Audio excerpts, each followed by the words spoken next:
Hello, everyone, and welcome to another Wednesday drawing session with me, Frank Cho.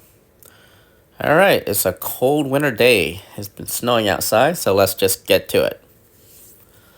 I have my trusty Pentel mechanical pencil, 0.7 millimeter with HB lead. I'm drawing it on a Strathmore Bristol board, 300 series with vellum surface. So today, I decided to draw. I originally decided to draw Shanna the She-Devil. And halfway through it, or early on, I decided, you know what, I've drawn way too much Shauna, so I'm gonna go ahead and change it up and draw Savage Land Rogue, which isn't too far off from Shauna the She-Devil. So I already had a pose in mind when I'm drawing like a savage jungle type character. It's always best to just have them like hanging off a tree. So when I originally wanted to draw Shauna the She-Devil, that's what I had. I had kind of like leaning forward out from a tree, looking at a bird or something like that. And so when I changed it to Savage Land Rogue, it really wasn't too far off. So there I am. I'm quickly tweaking the neck because the neck was a little too thick. It was too manly. And when I draw the figure, I basically draw the male figure and a male figure with larger hips, because underneath the male and female, the musculature is pretty much the same. Um, you just know which part sticks out more and which part doesn't. That's all it is.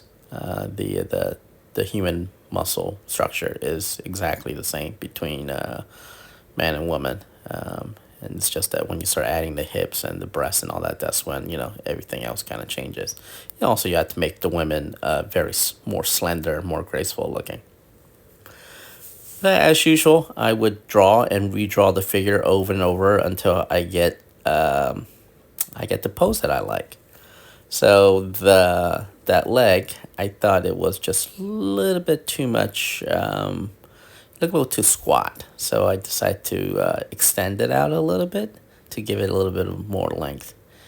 And the other leg, I thought it was just slanting too much from the tree. It just gave it like an awkward pose. So the thing about poses is you have to make it balanced. So you just can't have too many things leaning one way or other, unless it's an action pose. Then it's a must. But if you're just a regular pose, you want to kind of balance everything out, kind of figure out where the weight is on. So with her leaning out from a tree, that leg is on the weight is on that straight leg underneath her. So here's the rogue, kind of leaning out with her makeshift spear with her weapon, and and here I am just drawing the vines from a tree. Now I love drawing trees. I'm a very organic artist. I can draw like mechanical stuff, artificial stuff like buildings and cars and stuff like that, but my heart is not into it. So I really love drawing creatures, trees, rocks, and stuff like that. I'm a very nature artist essentially. So here I am. I kind of tweaked it because I thought that the leg, just standing straight out, just needed a little bit more of a lean.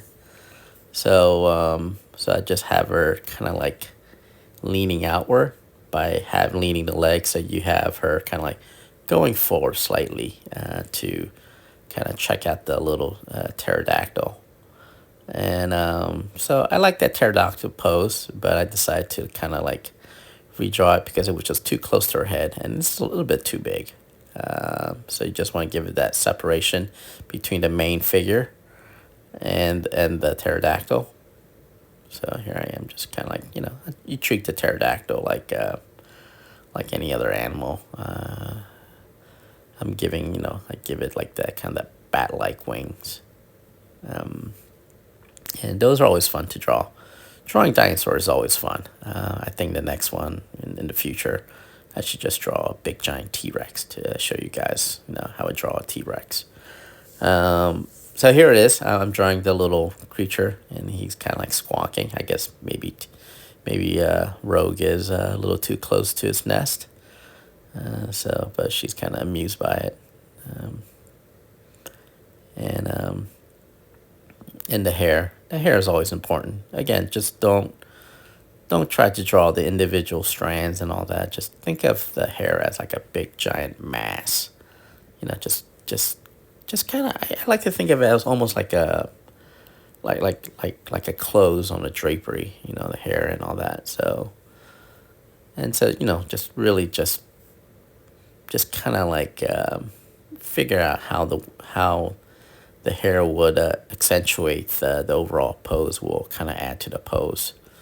So if you look at the hair, the hair is also kind of like leaning toward the the creature, and also it basically shows you how the gravity is working and where the wind is blowing and all that. And then here I am drawing Savage Land's her classic torn up shirt, and I'm doing this kind of like a Daisy Duke type shirt tied, where the shirt is tied into inner front, kind of like Daisy Duke used to do, and adding just cleaning up the leg. So when you're drawing a female figure, make sure the less line that you use, the better. Because if you add too many lines, it just makes them look more masculine and really kind of like scarred up. So when you're drawing women, you just want to keep it simple. Less line as possible if you can. And don't go too overboard with the shading and all that, because sometimes the shading on women just, again, it makes them look harsher, more masculine, and also kind of makes them look kind of hairy. And here we are, just drawing the arm, and the gloves. Now, I never understood the whole Savage Land Rogue clothing.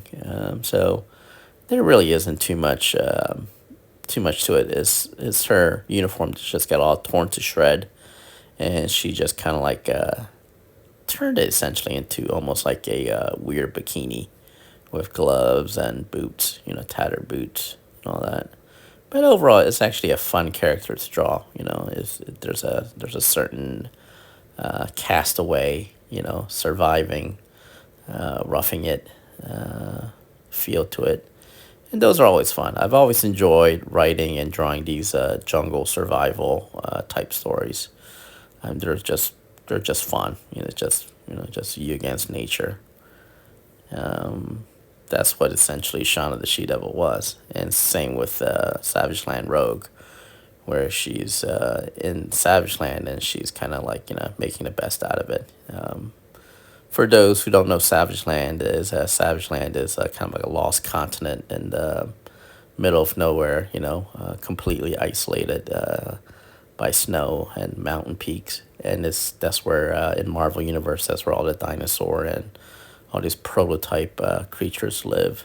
So it's kind of like Sir Arthur Conan Doyle's The Lost World. And so here I am, kind of like really cleaning up the figure, and and then touching up, making little touch ups and stuff like that. And there you have it.